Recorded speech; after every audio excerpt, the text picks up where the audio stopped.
Hey everybody, my name is Hassani Pettiford. I'm the co-founder of Couples Academy and of the After Infidelity podcast. Listen, today is a special episode, special edition. Typically, we talk about all things concerning infidelity, but guess what? There's life on the other side of an affair. And you have to deal with the normal, everyday relational struggles that most couples deal with. And so in this particular episode, we actually recorded a conversation that we shared with our husbands. See, we have a program called the Irreplaceable Husband, 12-week program teaching men how to be the best husbands for their wives. If you haven't heard about it, go to the website, find out more about it. But in this episode, we're talking about the importance of listening to your wives. Many wives have complained that their husbands just don't listen to them. But in this hour-plus conversation, we jumped into so many critical areas that I think are going to be relevant to you. So grab your notebook, grab your pen, sit down with your spouse, listen together and engage in a powerful conversation that could be transformational for your relationship. Stay tuned.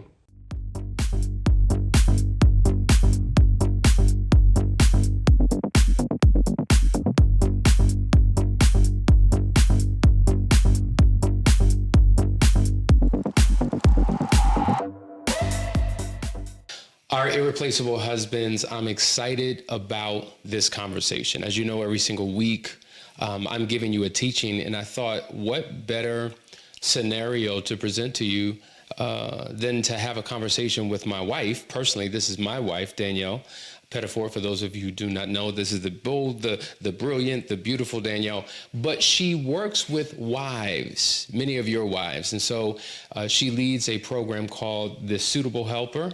As you know, she's done unearthed mastery. And so she has a lot of experience working with wives and understanding the heartbeat of them. And I want to enter into a conversation that I have with you today that I think is important. And so our topic is listen to your wives. I think one of the biggest challenges that wives have complained about is the fact that their husbands just don't listen. And so we want to talk about that. But before we do me a favor, share with them a little bit about who you are, what you've done, what your background is, and what qualifies you to engage in this conversation. Thank you, Hassani, for having me on this show to talk to the husbands. First of all, I just want to acknowledge how amazing it is for husbands to gather and desire to learn how to raise up and be the husband that God has called them to be. Because if God designed marriage and this is the first foundation he established, it must be really important to him. And I think it's important for us to learn how to do it. The reality is we're not fully taught. And so it's commendable that you all have stepped into this role to learn what it means to be a husband. And I love this show title, Listen to Your Wife, because a lot of times we hear shush and submit from our husbands, right? And so there's definitely an interesting dichotomy there, but there's something to be said for the wisdom that God has given your wife. So my name is Danielle Pettiford. I'm co-founder of Couples Academy. Hassani and I have been running this race for at least 15 years together. Yeah. And after, I would say about, maybe 12 years or so, I decided to go ahead and obey God and launch something called the Unearthed program. And I was reluctant about it because I just didn't really know how women were going to come together from different lifestyles and experiences and cultures, having been affected by infidelity on both sides, whether they were the offenders or the offended. But I just obeyed God and I launched this program, Unearthed, 3 years ago, and have put, at this point, I believe it's 15 or 16 cohorts through the program. Yeah, it's been a lot. It's been a lot of women whose lives have been transformed and changed. They've discovered who they are. They've been able to tap into their own brokenness and their own wounds and recognize that the affair was only part of the story, that there's so much more to the story and so many other areas that need to be examined for the person to be whole. On that note, you talk about the affair issues, but obviously there are marital relational issues. A lot of times they're merged together, but you're able to kind of sift through it all, separate it, because if you don't separate it, you may not know where you are in your healing journey. I want to go deeper into the conversations of the complaints, the struggles that the wives are having with their husbands that they've been talking about, complaining about, bringing up. And many of the husbands have basically had a deaf ear to all the things that they've been sharing. And I want you to become the mouthpiece for those wives so that, because to be quite honest, in our relationship, in the very beginning, those first few years, you were saying, I want to go to counseling. We need to work on this. And I wasn't trying to hear it. And it wasn't until I heard the same message through another vessel that my ears perked up and I was able to now receive your messaging through someone else. Right. Unfortunately, that's the case. But I want you to become that person for them today. So, I mean, everything that you just said, right? I mean, being the mouthpiece for these women is really what spurred the movement, right? So now we have Unearthed Mastery. This is for wives that want to launch a passion project into the world, a business or something that they've been wanting to do and have put on the back burner for so many years because she's been waiting for some day to come. And now we have Suitable Help, her community. And this community is where the conversation storms, Hassani, are taking place and the masks are coming off, and we are beginning to hear wives speak up about things that have only been before talked about in small silos, the realities of what women experience in marriage with husbands. So I am prepared to be the mouthpiece. Okay. Bring the questions. So we're all ear hustling right now. Ear hustle. We are But I will not name any names. Okay, well, there it is. There it is. We're a fly on the wall. We've gotten into that room. Nobody knows that we're there. What are the major complaints and struggles that wives are having with their husbands? So it's hard to say what a major complaint is for one woman because one woman deals with basic things in every relationship, right? Because a wife handles most of the basics daily needs in a household. She's the manager of the household. She manages the kids. She manages her husband too, whether he wants to acknowledge it or not, right? But then there are other elements that come into play. We deal with a lot of people who've experienced infidelity. So that is a huge, heavy weight that is there. Though the wife is still trying to be the wife, she is still trying to fulfill her role. And so those struggles are exasperated because of that, because now the wife has been injured, right? Like if you think about in the military, a military soldier, once they're injured, they become a liability to the rest of the team because the head, which is like the husband, can't leave the injured soldier behind, right? So now it's like you got to make sure you're dragging the soldier along. They got a broken leg. If you got to carry them on the back and they're like, ow, ow, you're bumping me. You're doing this, you're doing that, right? Because there's the wound. And so women are complaining about a whole bunch of different things because they're still trying to roll with you. They're still trying to have your back. They're still trying to play their role in this position of being in the military, so to speak, right? But they're injured. And so they're nagging and they're complaining and they're frustrated and they're hurt and they're bitter because the wound hasn't healed. What a perfect analogy. You're speaking in a language that men can understand because whether we've served in the military or not, we love war movie. Like we get that. That makes sense. Mm-hmm. If you were in sports, to be able to have a teammate that has a fractured this or broken that, it affects their ability to play on the field. They're on the bench. Court. They're on the bench, right. So but they're still on the team. They're still on the team. Mm-hmm. Painting that image may help a husband understand what his wife is going through, may help to give him some sense of empathy for her struggle. Because I think, to your point, a lot of times, I'm not doing it anymore. Why are we still dealing with this? Why are we still talking about this? Why are you still hurting? I said I wasn't going to do it. Can we just get back to business as usual? And it's very difficult for a wife to do it. So are you saying that with all the roles and responsibilities that she has and dealing with a fractured, broken heart, it's hard for her to show up in those places, in those roles, and still doesn't have the understanding of the spouse of what she's going through? I mean, the husband, he might intellectually understand, right, what happened. Like, I know I broke my marriage. And then we could play it on the other side too, because oftentimes there was the husband that was cheated on too, right? I know that there's a brokenness in my marriage. I'm just not understanding after all this time, why am I still dealing with X, Y, and Z? Why is she still frustrated with me? Why is she still angry with me? I think husbands need to understand that basically wives have not really been taught who they are as wives. That the brokenness that you saw before before the hurt, before whatever brokenness came into your marriage, you been saw it as a wife. So when I was dating you, I saw areas in you like, okay, I see potential here. This person is going to be this, but I also see these other areas. I can help. I can fix that. This is the mindset of a woman. In media and in television, you hear people say things like, women are always trying to fix us. Stop trying to fix us. It's not about us trying to fix you. It's that we are designed to help. And so before you hurt me, I'm overlooking all of the potholes and the issues and the things that I say or that I see.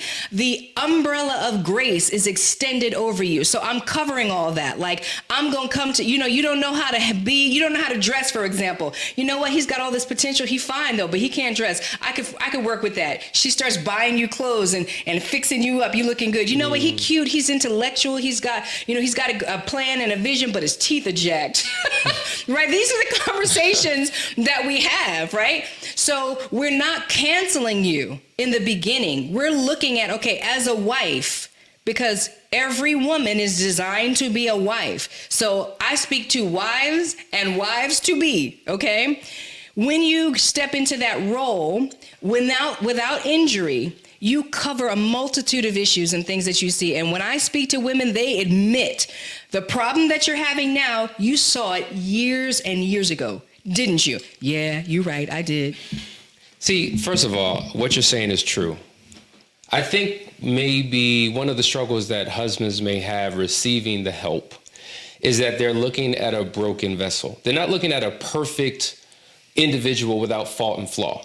So when I deal with your anger, your sadness, your emotional whatever, when I deal with your brokenness and your challenges, because you're a human being with issues too, it's hard for me to receive sometimes the help from you because I'm like, well, you need help, right? So there's that back and forth. Then I may have a chauvinistic perspective based upon cultural norms, based upon what I saw in my home, the relationship between my mother and my father, whatever the reason is.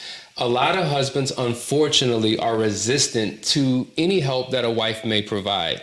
That coupled with, and this is where I want to unpack it. A lot of times, men don't look at their wives as helpmates. They look at their wives as the help.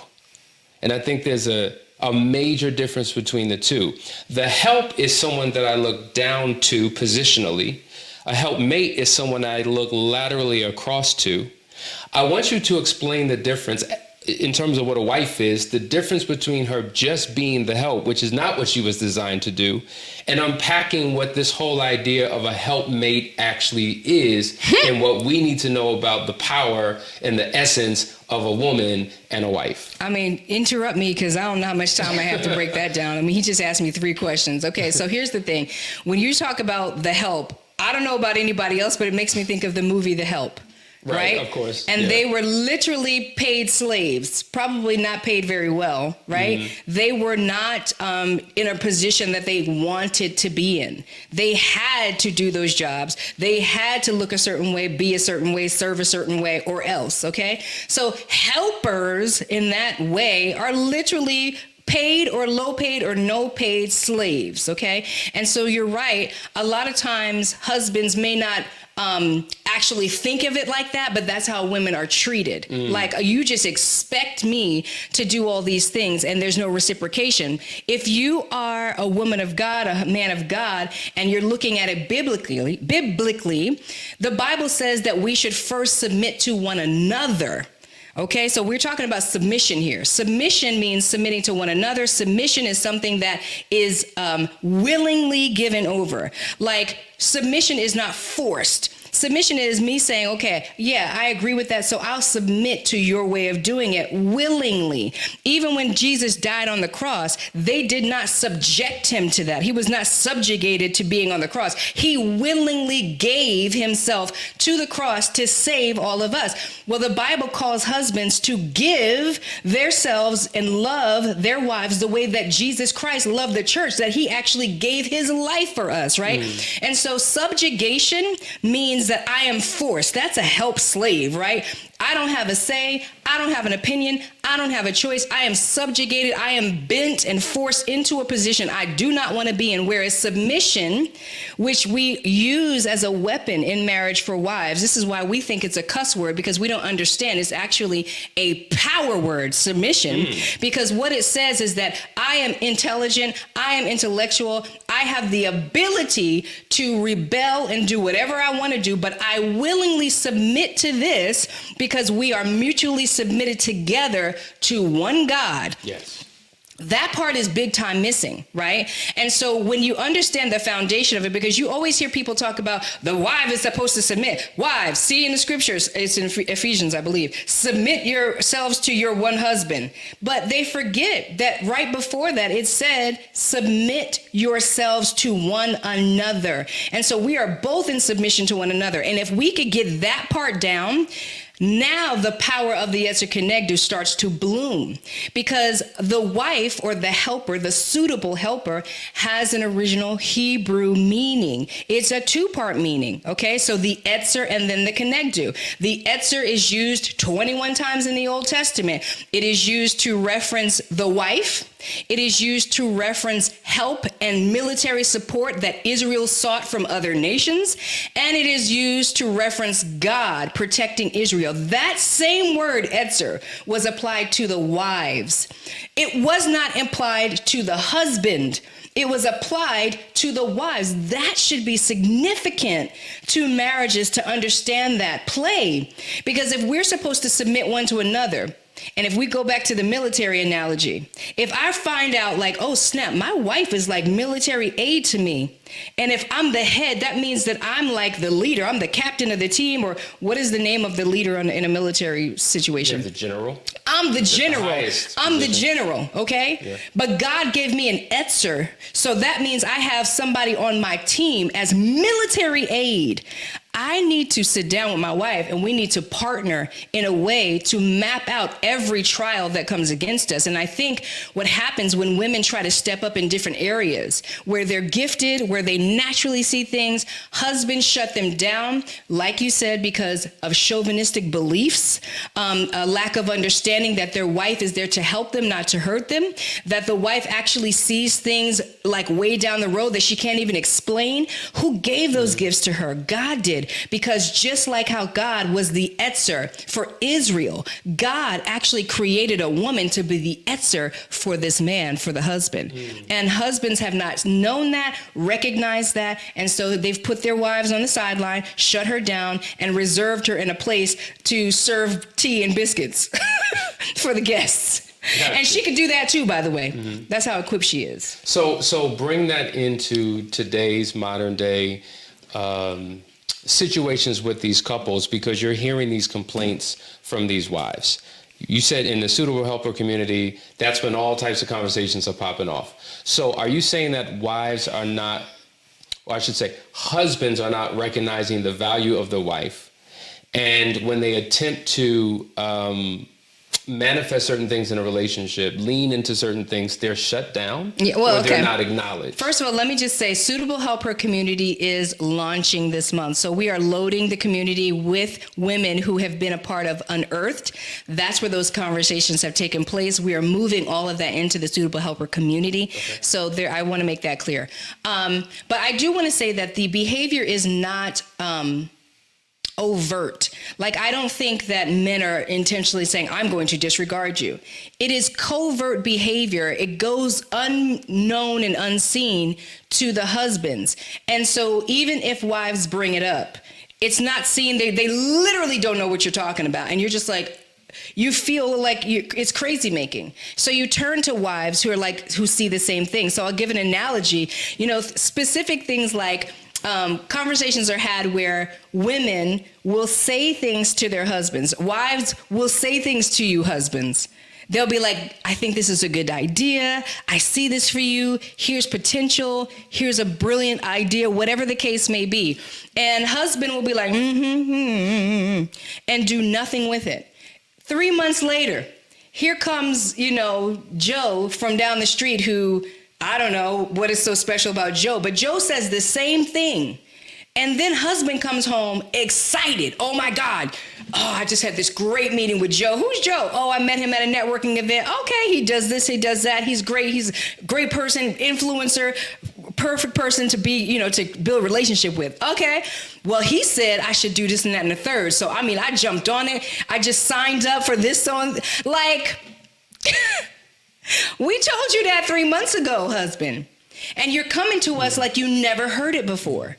And we have experienced this over and over and over. And so wise wives have understood and have learned and done the work that to help them understand that, okay, thank God, because scriptures say that, some plant, some water, God does the blooming at the end of the day, right? So do I need to always get into a conflict? I told you that already. Why is it that every time, you know? Yeah. So what we do is we learn, okay, this is a repetitive thing.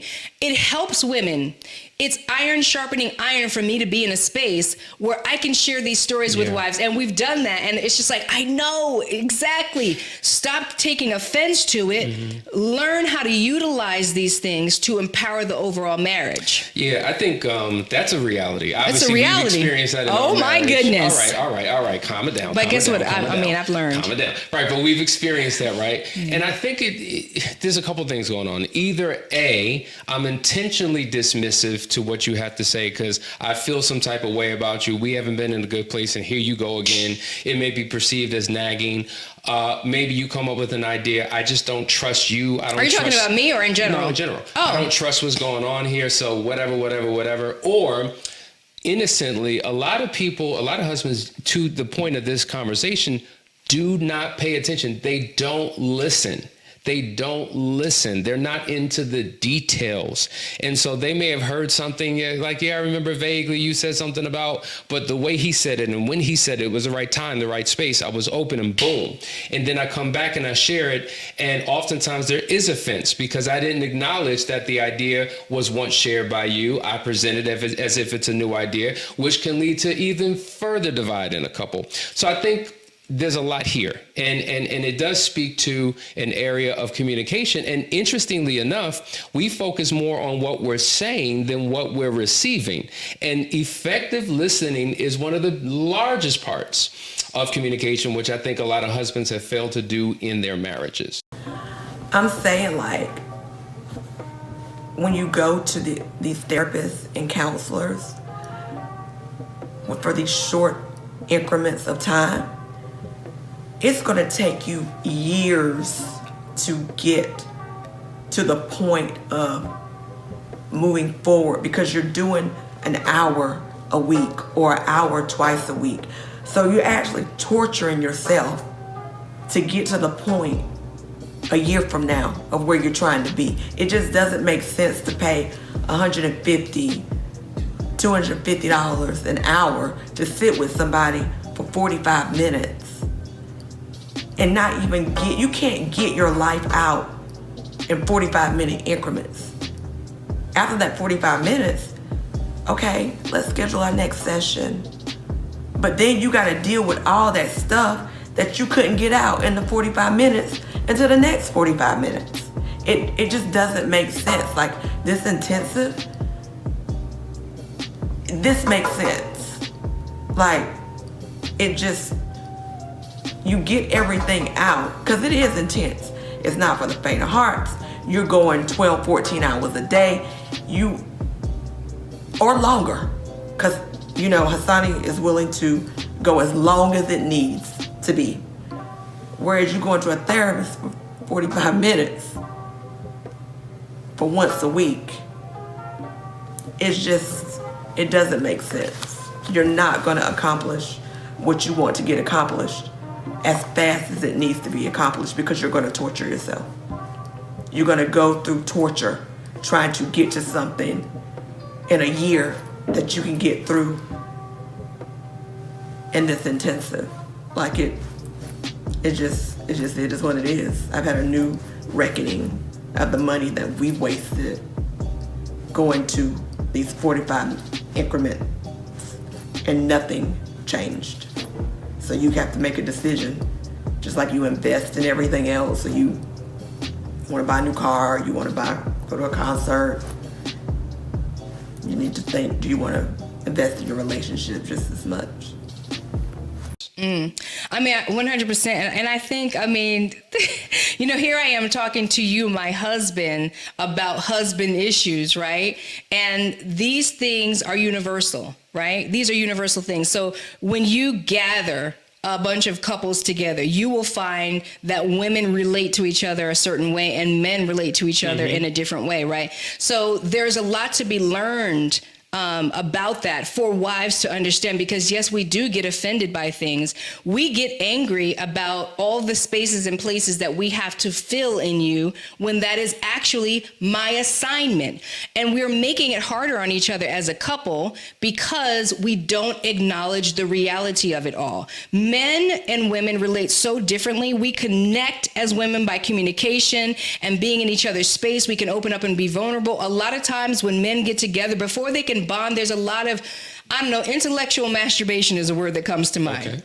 Okay, right? There's not an intimacy of connection. So of course, when men get together and you don't know each other, a man gets up and says and has a great idea and you're all tuned in and you're listening. Whereas your wife said it to you. This is your wise counsel. She's at home and you overlooked it. This just further delays the domination as a couple that God assigned to you. It is a birthright as a married couple for us to dominate, but we have to dominate together. And I think what's missing is this mutual alignment and agreement. We're always a little bit off kilter. Like I'm always a little bit over here or you're there. Like we struggle as couples to meet eye to eye and be in agreement and alignment at the same time, which is where magnificent spiritual, atomic bomb level power exists. And so this is the problem, because it's like why is, I ask this all the time. Women want to know, why is it so hard for men to acknowledge the wisdom and the insight that comes from the wife, and why is it so easy to accept it from another man or a stranger? Yeah. Well, let's walk back what you just said. I want to answer that question by asking you a question and have you go further into something you just said. You said God has given us an assignment, but prior to that, you said that husbands may not understand the wife's assignment in the marriage. At the beginning of our conversation, you said many wives don't necessarily understand their assignment. I think we need to lock in now on that topic. What is the assignment that a wife is given by God that she needs to fulfill in the relationship, so that number one, she's aware of it and we're aware of it, so that when we see it, we know how to receive it? So it's in the Bible. We are here to dominate. We're here to multiply and dominate. And as a couple. Yeah. Right? Because when Adam was put in the garden by himself, God said it wasn't good for man to be alone. True. Maybe at some point he thought it was a good idea and saw Adam looking around. I imagine it like this, that Adam was, naming all the animals, and he sees, two bears, and they go and they jump in the bushes and they get it on. And then, he sees two ducks and they over there humping in the lake, and he like, hold up, where's my good thing, And Adam, maybe he was feeling overwhelmed by all the responsibilities, which we can see that as wives. Of course. We could see how if we just left our husbands to do all the things that happen in our lives, they would be overwhelmed. How does she do this all in one day, right? How does she get this done? So God said, let me make him a helper. He made somebody who is compatible, comparable, and equal to him, but we have different roles. But at the end of the day, collectively, we are supposed to dominate. And I think that is it in a nutshell. What is the role? Dominate in what? Whatever space that you are taking authority in. What happens is that we're divided as couples, and we are husbands dominating over here, wife is dominating over there. We're competing and and comparing. Well, this is what I did and this is what I did, but there's no collective real impact being made. The impact is made in togetherness. That's how God designed it. So there's a couple things, right? So are you saying that it's hard for me to understand your assignment in this relationship if we don't have a collective understanding of what the assignment is that we have in the earth? So therefore, Yes. I can't recognize your strengths. Yeah, potentially, and I also think that in general, it's just not taught. You know, we're raised in a very chauvinistic world, right? This is why women's lib had to take over, which destroyed everything. If you ask me, I know that's going to get a lot of people mad, Well, but the truth is that women's lib destroyed everything because women never needed to be liberated. When a woman leaves a marriage and leaves a husband, it is the husband that is left in a deficit, not the woman. She is taking all of her skills, all of her giftings, all of her talents with her. She's going to take that and she's going to build a life for herself, or she's going to take that and build a life with someone else. It is the man that loses a good thing when his wife leaves. She never needed liberating, but because of the demonic and worldly society we live in, women have been pressed down and subjugated to one space to help, to birth, to take care of the home, to clean, to manage the children, to serve a dinner, a plate of food to a husband. Like, that's what we've been subjugated to. But that was not what God's design was. His design was for us to be standing up equally, counseling with each other, equal submission, creating master plans, coming together with one heart, spirit, and mind, focusing on something that we're going to take down, crushing and destroying mountains, literally leveling mountains with faith. If I have a mustard seed of faith and you have a mustard seed of faith, we have two mustard seeds of faith. We can call anything that be not as it were. Right? There's levels to this, but we're so caught up in competing and being women's lib and being macho man that there's no oneness and there's no togetherness. Wow, that was a lot. So a lot of men, unfortunately, at least in the eyes of the wives, aren't recognizing their worth and their value. And this is something that culturally in society, in terms of society, we are not taught or trained to do that. Absolutely not. And so, I remember Alicia Keys had a song called A Woman's Worth. And there's been, I think Maxwell had a similar song talking about the worth of a woman. And it's been a topic of conversation for a long time. And I remember reading an article some time ago, and it was talking about all the hats that a wife wears, all the roles that she fulfills in the relationship. And if she were to get paid, like they were trying to say that a woman who's dedicated herself to the house, to the home, to the children, like she's a housewife, she has no value, and that the only value that's recognized is the income that the husband brings in. And they were doing this breakdown of all the roles that she plays. And if you had to attach a dollar amount to the actual role, what it would be. And I want to pull this up just to get your thoughts on this, because I found this fascinating. And it said the professional role of a wife/mother and the associated salary. So number one, a chef, because she's oftentimes she cooks in the home. That's a $50,000 average salary. A house cleaner or maid. I know you talked about we don't want to be subjected to that, but that is a role that many wives do very well. $35,000 salary. Child care provider or nanny, $40,000. Event planner, meaning she's the one who takes care of the holidays, the birthdays, the social gatherings, the logistics and the planning. That's $55,000. A household manager oversees the smooth operations of the household, coordinates, scheduling, manages household tasks, $60,000. A bookkeeper, a lot of times the wife is the one paying the bills, right? She's managing the finances. That's $45,000. She's a chauffeur, driving the kids every which way. If you got multiple kids, they're in sports, they're doing extracurricular activities, they got all that stuff. Doctor's appointments, going to friend's house, that's $35,000. A personal shopper, handling the groceries and purchasing household items and managing the family wardrobes, $40,000. A laundry attendant, she's washing, drying, folding, putting away the clothes and the linens, $30,000. A personal assistant, managing schedules, appointments, and communications, daily logistics for the family members, $50,000.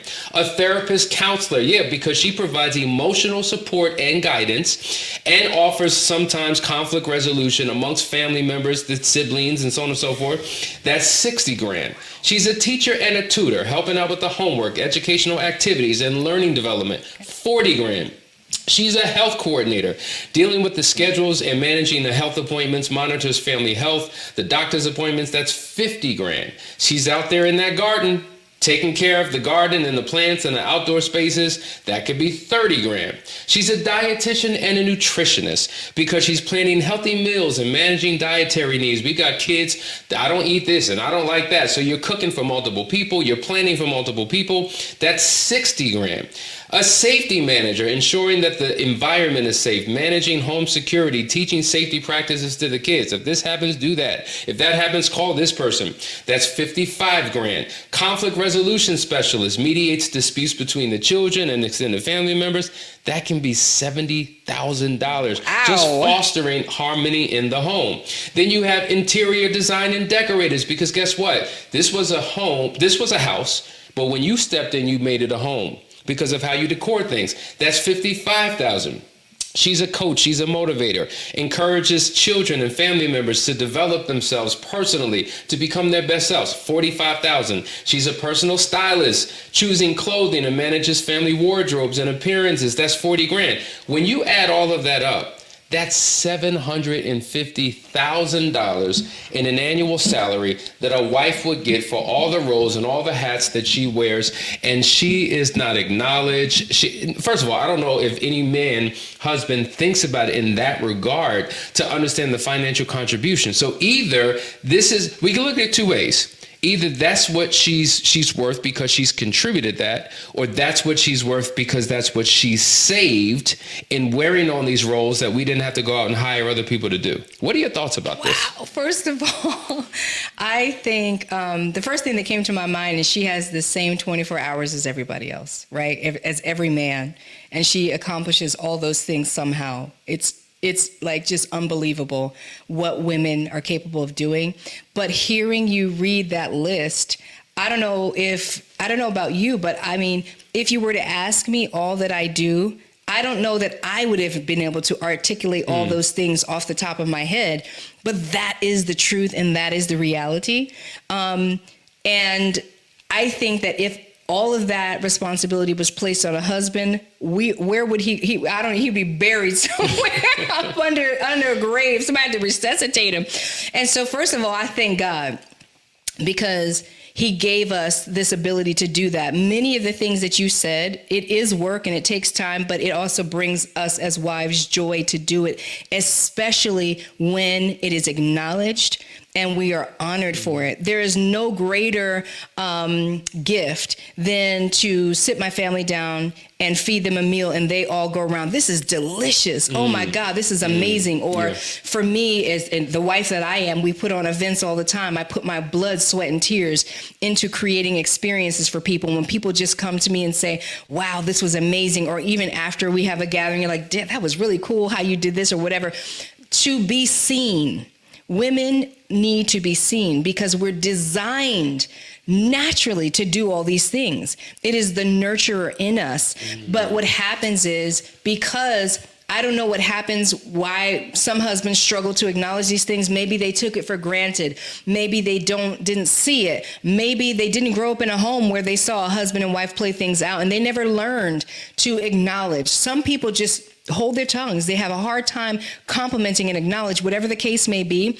It literally extinguishes the flame that a wife has to happily do these things, frolicking through life, serving and being every woman, being this superwoman, right?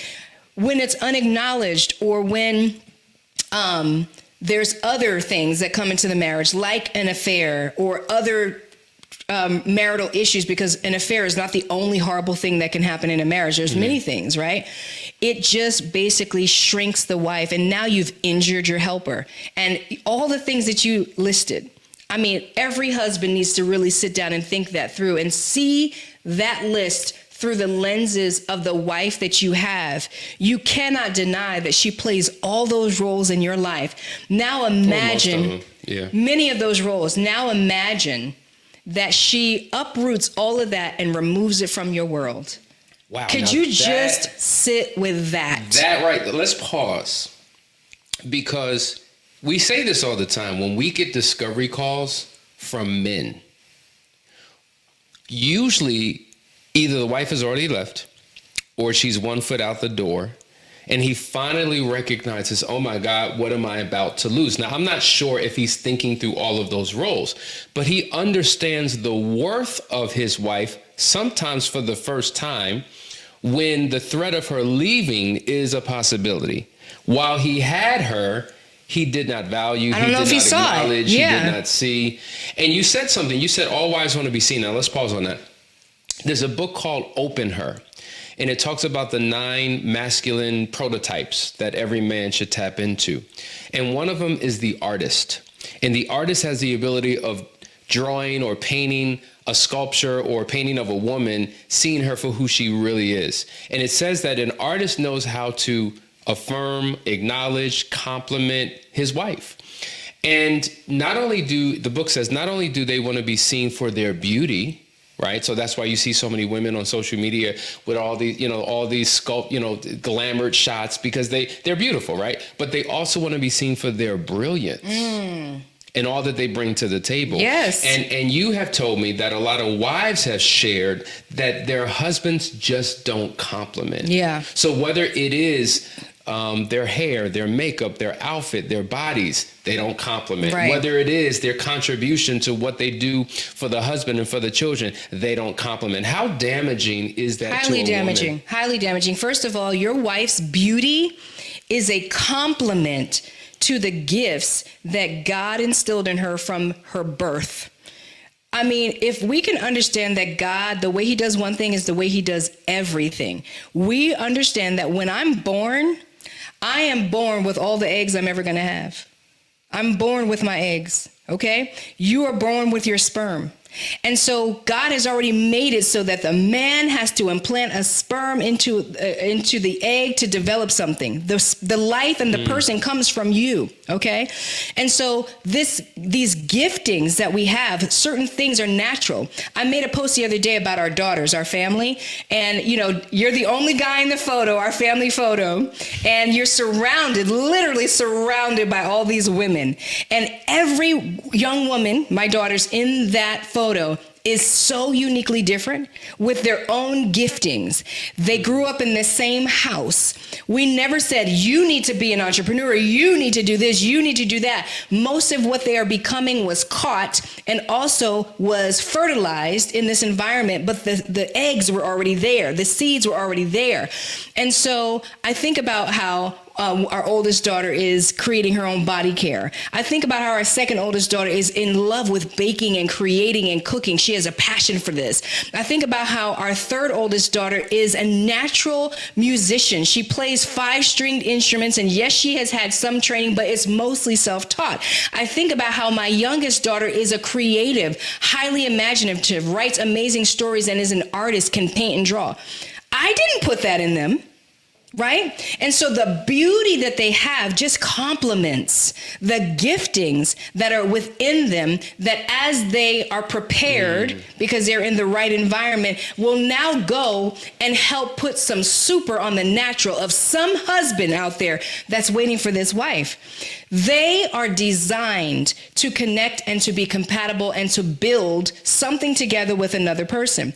And so, what was the question again? The question's irrelevant because you're flowing in it. I forgot the question. I think you're making an excellent point. So when you came into my life, I could look at it 2 ways. I could look at the benefits and the blessings of our union, and then the purpose for our union. Oh, okay. Right? Yes. And I want to go ahead. Well, I'm just saying, like, for instance, yes, you were beautiful. Yes, great personality. We were able to connect.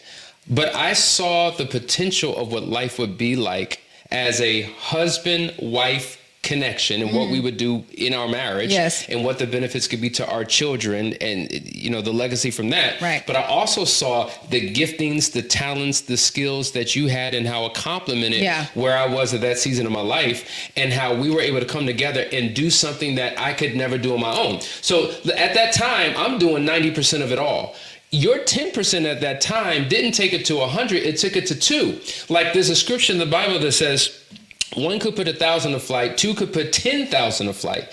As you stepped into your greatness, then it was just like, because at the time it was about my brand and my books and my speaking and my this, and you were the backstage wife that was assisting with everything that I was doing that made it shine, but it was primarily me. When we shifted into the brand of us, Couples Academy, Gotcha. there was no limitation to what we could do. So I remembered what I was going to say before. So yes to everything that you just said. The only thing that I'm going to rebut right here in front of all the men is, because this is a lesson, is that there's no way you can say that my 10% added to your 90%, because you were doing 100% you when we met, right? And every husband or every man before you meet your suitable helper is doing 100% you until you meet your wife. The other 100% that your Etzer Kenegdu is going to bring into your life are areas of your life that you didn't even have a concept that needed fulfillment, that needed room, that needed improvement, that would expand. So when you said quantum level leap to the umpteenth power, that part was spot on. But we can't say, well, you just brought this 10%, because what a wife brings to a husband's life is 100% of what he doesn't have. Look at the scriptures. The man was put to sleep and his rib was taken from him. That means God took something from you, created something over here that had that and then more. I mean, he put the max in that woman, because guess what? He gave her a womb. He gave her breasts that you didn't have. He gave her a vagina that you didn't have. It was all well thought out.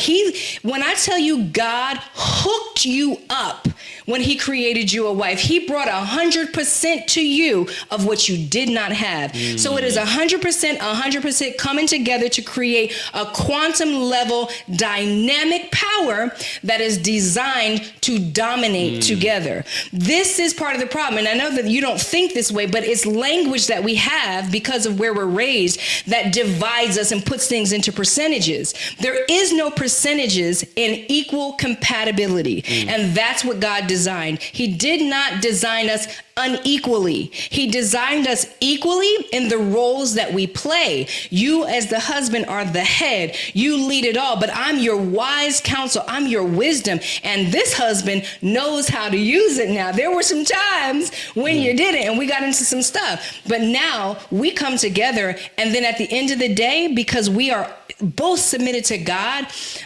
as a wife, you should have 100% peace when you have delivered what God has given to you to that husband, and then he makes the decision, and you can submit willingly to whatever decision your head makes, knowing that you were both submitted to God and you played your role. And watch how it always works to benefit those that follow that practice. So let's talk about this, because that was you said some other things point that I was going to comment on, but I'll let you jump in. Well, let's Leah, because you talk about this idea of a virtuous woman. The Bible talks about it, Proverbs 31, which is the ideal version of what every woman should be and striving for and things of that nature. And kind of going with that list that I just unpacked, sharing what you just said about the 100% of yourself versus the 10%, definitely I agree with that position. There's a lot of husbands who may say, well, that's all great, but that's not my situation. I'm not getting 100% from my wife. And it may not be because of brokenness that I caused in a relationship. Those aren't her gifts. Those aren't her skills. That's not what she's proficient in. So I don't have what you're talking about in my world. And so for me, it is unequal. It is unbalanced. How do you speak? What do you say to the wives about that? And what do you say to the husbands who may have that as a reality? So first, I want to acknowledge that is an absolute fact and reality for many husbands. I did not have it either when I first came into this marriage. This is something that we had to cultivate over time.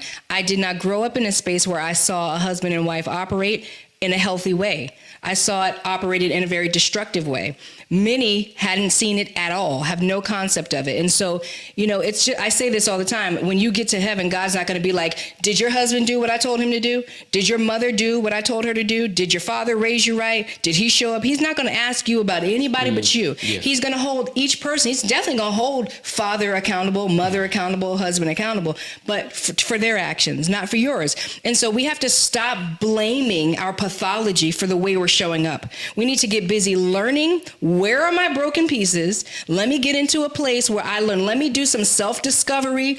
Let me get some healing work done so that I can be the best version of myself and show up correctly. We always talk about it only takes one for you to do that. So that's really the missing piece, that when you're in a relationship with somebody who's broken, and this is true on both sides, right? The husband doesn't have everything that he needs. Of course, as a husband, I need a vision. I need something. I need a seed from you to implant in me to help you birth it. I can't birth a baby without you. So if there's no vision in you, if you can't vision cast, if you don't know what's the plan for 10 years down the road, trust and believe your wife is going to start rebelling and creating a plan of safety, because it is her nature to protect her children, to cover. So if she doesn't have you leading the way, she is going to rebel against you and create her own way. She's going to lose trust in you. So it's like, I don't have what I need in my wife. Well, what is she missing from you, right? What's missing from you that she can't go to you and be that person that is the wisdom and the counsel?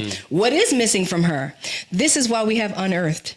It helps the wife heal from past traumas, acknowledge her own brokenness, make the choice to heal, because you cannot heal something that you have not acknowledged. And that is really the process. Let's look and see what's wrong with you, sis. Because I know you came to this situation because there was an affair or some other kind of issue broken in your marriage. But now we're going to turn the tables on you, and we're going to look at you, and we're going to break it all down in a safe space where you can cry, snot, fuss. I tell everybody the first session, I'm like, you are going to love me and you are going to hate me.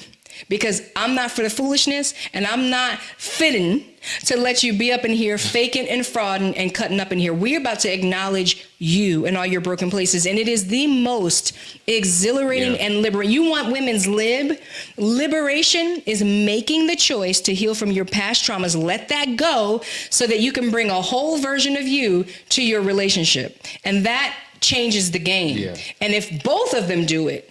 Oh, man. You're forced to be reckoned with as a couple, but what you're saying is a perfect transition into where we need to go with this conversation. Let's talk about the husbands.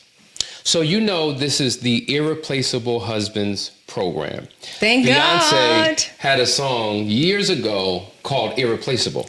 And one of the verses she says in the song, something like, don't get it twisted. Don't think that you're irreplaceable. Now, when it was said, it was done in a convoluted way because you're dealing with toxicity of bad relationships. But the goal for us is to be irreplaceable. Now, the way to become irreplaceable, and we've talked about this, is for men to become undeniable in specific areas. Undeniable, meaning it is an undeniable, irrefutable, indisputable fact that in this area, in that area, I show up the way I need to. And the more areas I show up in, undeniably, I become irreplaceable. For why would any woman want to replace us for anyone else when we're showing up the way that we need to? Wouldn't. So the question is, as a wife, and one speaking for wives, what are the areas that wives are secretly complaining about that they would want us to become undeniable in the relationship in? Whether it's communication, whether it's the ability to emotionally connect, whether it's finances, like give me all the areas that we need to be aware of, because some relationships, they've been hearing it. Men turn a deaf ear to it, or maybe women aren't articulating it at all, or in a way that a husband can receive it. Mm-hmm. So now you're the mouthpiece. Tell me the areas where we need to be undeniable. Okay, so there will be no names disclosed. But so let me just say that it depends on the personality style, because remember, God is so incredible that he somehow allows you to be paired with somebody who has actually exactly what you need. It's interesting, though, that at the same time, you can have the highest conflict with somebody because you're so different and you think differently, right?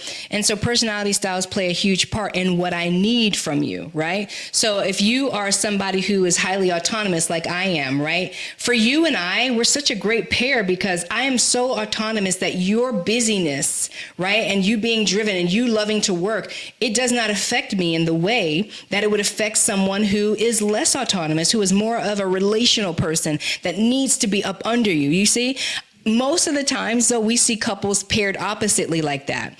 So you really need to, the big answer here is to really sit down with your wife and find out what she needs and listen to her. I think what we try to teach with personality styles is how to communicate with your spouse in a way that does not set off the alarms, that does not trigger them. Because often when I sit down with you and tell you what I need, you're triggered because it sounds like you're talking about my deficits. And essentially I am, right? Essentially, I'm telling you what you're not giving me. I need a leader, right? So if I have to articulate to you that I need you to show up as a leader in my family, how am I not a leader? Okay, I need you to lead spiritually. Right? I need you to bring the family together and do prayer time with the family. Make it important to them that they follow God, whatever the case may be. That could be a very triggering conversation to the husband. Why? Because now you're stabbing a wound in an area that he's weak. Does that make sense? Weakness does not mean that you can't strengthen it into a strength. It's just a weakness. It's just an area that you haven't exercised, right? And that's the whole point. That's the compatibility of it all. We are here to sharpen iron. So as a wife, if I'm the one helping you to identify that you have areas and certain issues, listen, man, like you have to stand your ground. You're a doormat. You let everybody run over you. You never say no. You don't know how to stand up for yourself, babe. And I see this person, they're taking advantage of you. Instead of hearing your wife, she's asking you to stand up as a leader. She's asking you to not be so passive. That's what she needs from her man. You take offense because it's a stab and a wound in an area. You know it's true. You don't know what to do about it. And what you do is get angry instead of getting busy learning how to strengthen those issues, right? So what your wives need from you is the ability.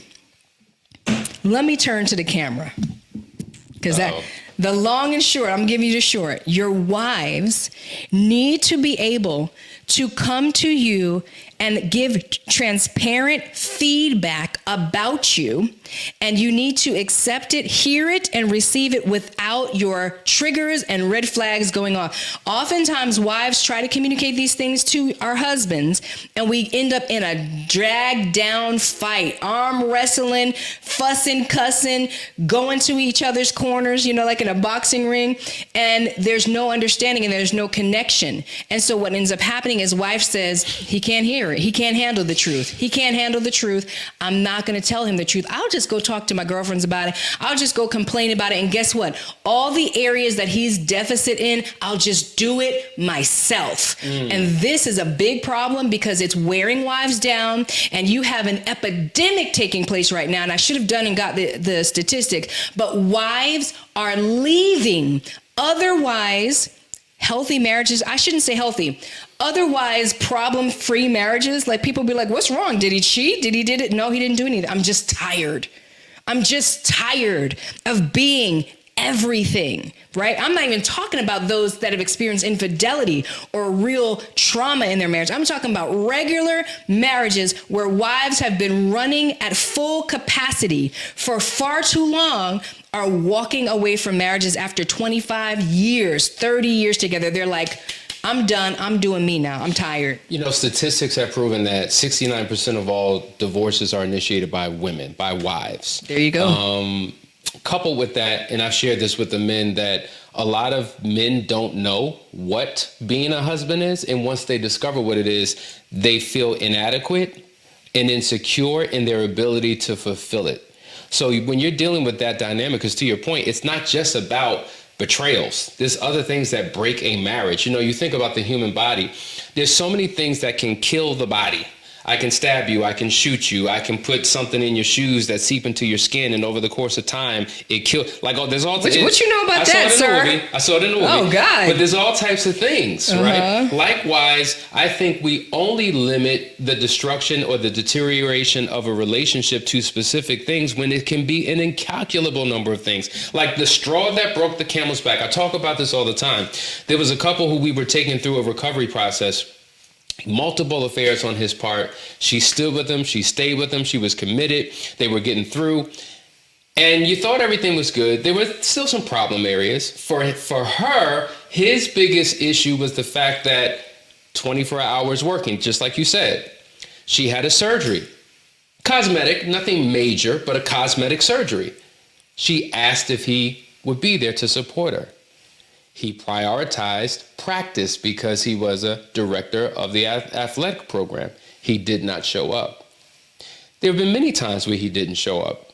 She understood, she accepted it, but for her, This was the straw that broke the camel's back. Not only did I go through all the hell that I went through, not only did I give you the grace, not only did I forgive you, not only did I keep showing up and being there for you for whatever you wanted, the one time I really needed you, you weren't there. And you know what? I am done. Hassani.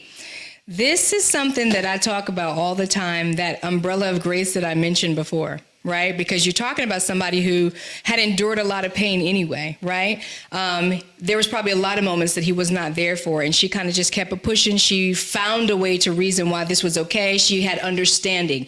That is that umbrella of grace that is extended over all the issues that still, we're here. We're still worth it. You're still worth it. We're still fighting for you.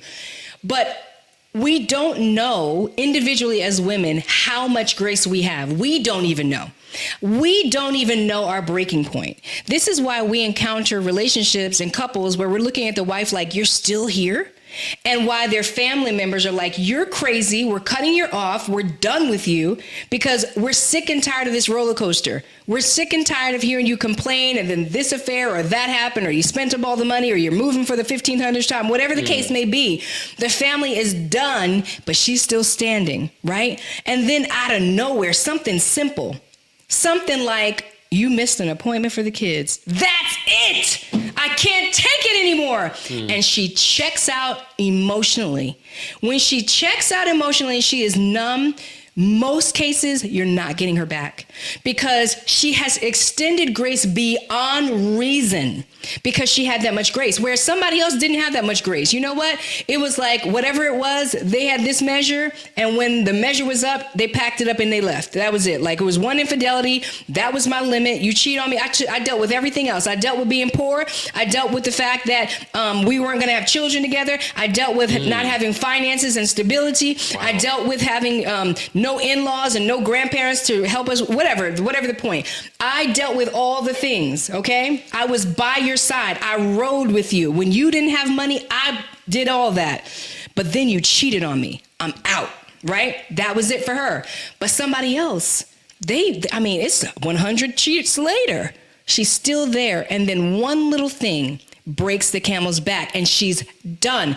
They have the song, when a woman's fed up, there ain't nothing you can do about it. And that is a reality. It's like the grace has ran out. It's like a gas tank that's on empty. I don't care how many times you turn the key, push the throttle, there's no gas. It's not going anywhere. And we try very hard to keep couples from getting there. You know, you take your wife for granted, and you think she's always going to be there because wives have so much grace, and she's taken it from you all these years. She's always come back. She's always forgiven you. It's going to be at a time when you need her most, at a season in your life where you thought, okay, you know, I'm done cutting up.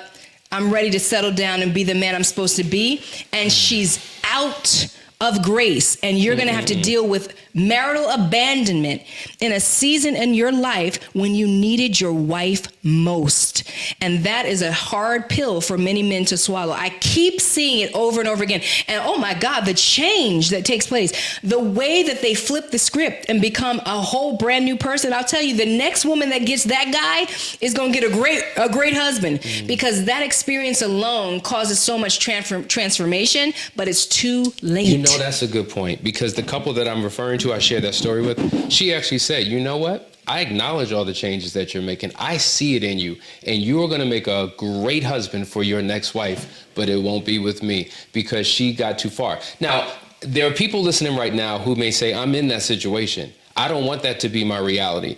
A lot of times we only focus on divorce, which is the death of the relationship, but we don't spend enough time thinking about the relational emotional disconnect, which is really a relational death before you actually get physically divorced, right? So if I'm in that space, and to your point, Danielle, we've said it, if a couple's arguing, fussing, fighting, screaming, spitting, all that, at least you know that there's care. There's some emotion there. You piss me off. Why? Because I love you so much. There's a thin line between love and hate. Right. But when you get so numb, where it doesn't matter what you say, what you do, keep your gifts, keep your apologies, keep your all of it, I don't care. There's some who are in that space right now. They're in this 100-day challenge. They're doing all the things. Their wives are dismissive. Their wives aren't acknowledging it. Their wives don't trust it. Some are saying, well, is that a part of your little 100-day challenge? Well, what would you be doing this if That there sounds like wasn't a something I would have challenge? said, right? And then some are saying, well, yeah, that's all nice. Okay, we got 80 more days. What's going to happen after the 100 Yeah. day? I want you to speak to those husbands who may be discouraged because it looks like death has hit their home.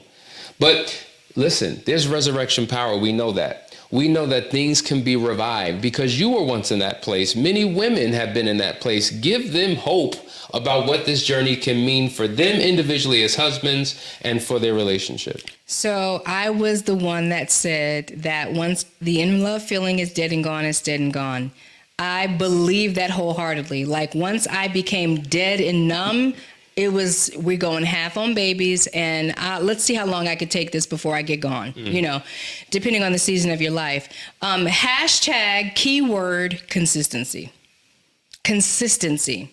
Don't just do the change, be the change, right? So your wife is looking at this 100-day challenge. She's experiencing all these new changes and things that you're doing. She's maybe at this point she's annoyed.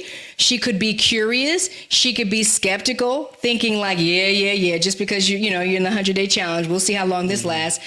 And don't let her be right. Prove her wrong. And that's what you did. I don't even know how long you remained consistent to the point where I was just like, okay, let me see what he talking about, what he doing. Because at some point or another, it became ridiculous for me to stay resentful and attitudinal when I really had nothing to be attitudinal about, right? You had consistently shown change every day. I noticed it, but I wasn't willing to acknowledge it at first because I was tired of acknowledging it. I was tired of being disappointed, seeing momentary change, and then it going back to what it was. So I was spent, and I was at that numb place. But the consistency, you continuing every day despite my behavior, you were consistent. So even if I had an attitude, even if I was not trying to be touched, when you would try to embrace me and I didn't want to be touched by you, and I'm like, whatever the case may be, you didn't let my attitude discourage your commitment to yourself, which was to divorce yourself from yourself. And so because there was a consistency, I began to become a believer. Like, oh, actually, maybe he can change, because I fully committed to the belief you can't change because you have never changed. But when I saw that consistency, I became a believer. And then I said to myself, well, maybe I can change too. I think so many men struggle with complacency and they haven't tapped into that consistency. And it's like this battle between those two. And it's being consistent over an extended period of time. When we talk about the certainty bridge, it's not doing the right thing once. It's doing the right thing again and again and again and again and again. But if you've done the right thing 5 times, but you've been wrong 55 times, 5 times is not consistent. No way. It's about being consistent over an extended period of time. That overshadows your inconsistencies. There it is. Yes. That's how you get from just a belief that maybe things can get better to, I have the faith and belief that things will get better, to I trust you, but there's still some doubt, to a place of certainty. Where things are better. There it is. Yes. Certainty is I know that I know that I know that I know who my man is. That's certainty. And that's what we need for these husbands to recognize, that beyond this challenge of 100 days, because trust and believe, they're looking, they're waiting to see what's going to happen thereafter. It kind of reminds, one of the people that I've studied, I've followed, Muhammad Ali. And I learned something, interesting about his training, that when he would train, particularly when he would do push-ups and sit-ups, he wouldn't count any reps until they became impossible to do. So he may do 100 push-ups, never counting them, but the moment that it got tough, 1, 2, 3. And I was just like, what a brilliant concept in terms of the mindset and the consistency and the willing to go beyond what he thought was possible to get it done. And if we have that same type of philosophy and approach to the marriage, I think things would change. Then, I haven't even asked you a single question that was on my list. Good God. All right, can we go through a couple? I don't even know. What? Can we wrap this up, Azani? How long have we been going? Too long. I have things to do. What time is it? I got to work. It says All right, in the that show. says 106. Literally, All right. We've been talking like an hour. Hold on. Just let me get 2 questions. Oh, this is an important thing. I want to circle back because you were saying that wives are looking for leaders in their husbands. You also shared this concept of mutual submission. Now, we're reading The 4 Pillars of a Man's Heart, and it's a phenomenal book, and it talks about the pillar of a king, a warrior, a mentor, and a friend. Now, the king pillar comprehensively unpacks, even from a biblical perspective, that there always has to be someone in charge. There is a leader. That the idea of mutual submission, the way most people use it, is convoluted. Like in that same passage, it talks about a slave master, a parent, a child. It gives all these different examples, and then it places in their husband and wife. And so there's no way a master would submit to a slave. There is a role, there's an order, there's a structure to the family. So take that concept of mutual submission and put it in the structure of how God ordained the family to be. Okay, well, you like the analogy, the military analogy, right? Yeah. So there's the general who's in charge, but there are other members of the squad that have specialty, right? The general is not the medic, is he? No.